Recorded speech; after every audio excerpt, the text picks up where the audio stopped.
Let me now turn the podium over to His Excellency, the Prime Minister of Pakistan, Mr. Imran Khan.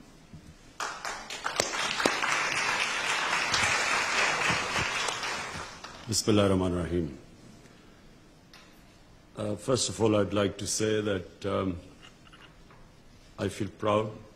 I'm sitting with a statesman of our times, Dr. Mahathir Mohamad, who I respect, and I admire the way he has transformed Malaysia.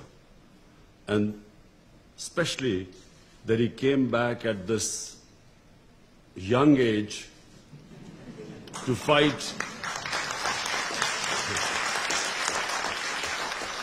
corruption.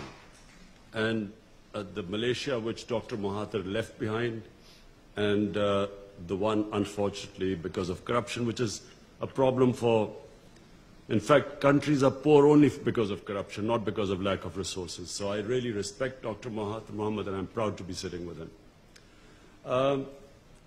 Let me just first say that I was a born environmentalist because I loved the wilderness of Pakistan. We have the most unique mountain wilderness in the world because half of the world's highest peaks are in Pakistan. And so I grew up on trekking, and all our summer vacations were always spent in the Himalayas and in the mountains. And in time I saw, with a lot of pain, our forest dwindling, and our forest cover each year was reduced by a mixture of corrupt politicians who connived with the timber mafia.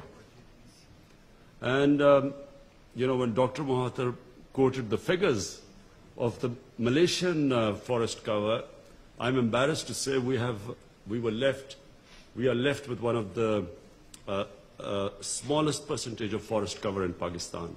So when my party won an election 6 years ago in the province of Pakhtunkhwa, we decided that we would do something which no other Pakistani government had ever done.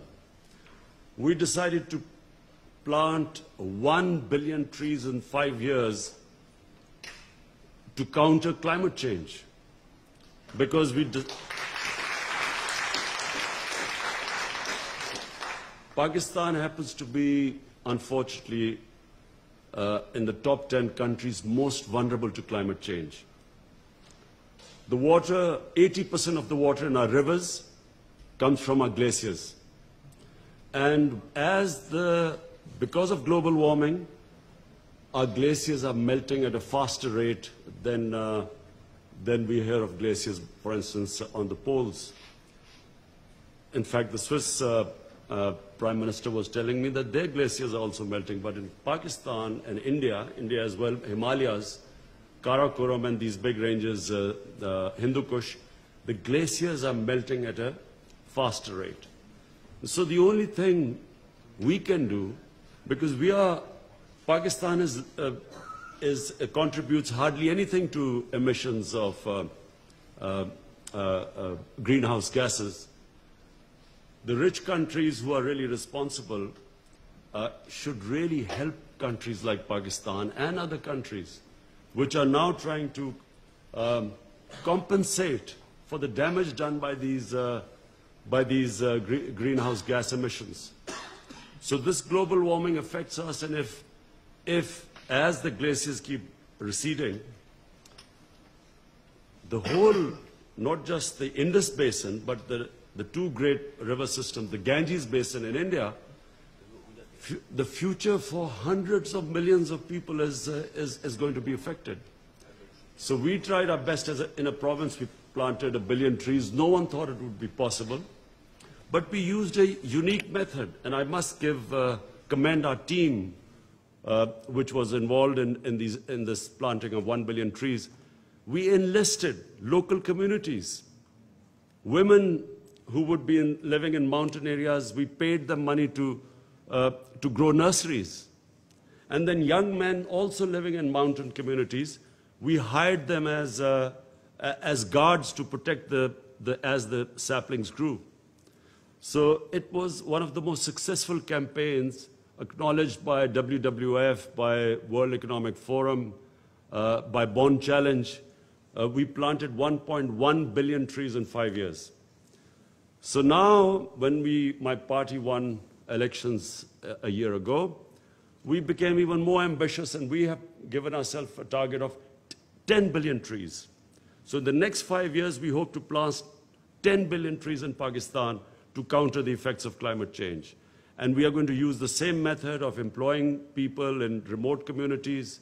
We are going to pay women especially to grow nurseries in remote villages, and then hire young boys from the communities as guards to protect the trees, like we've done in KP province.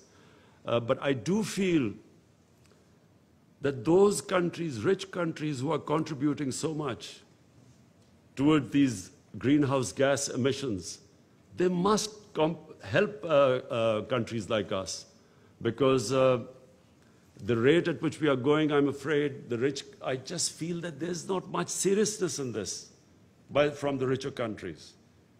Because maybe they feel that they are not affected that much, but eventually everyone will be affected.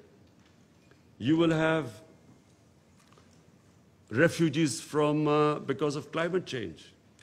And already we see this refugee crisis and all in Europe, people trying to get into richer countries.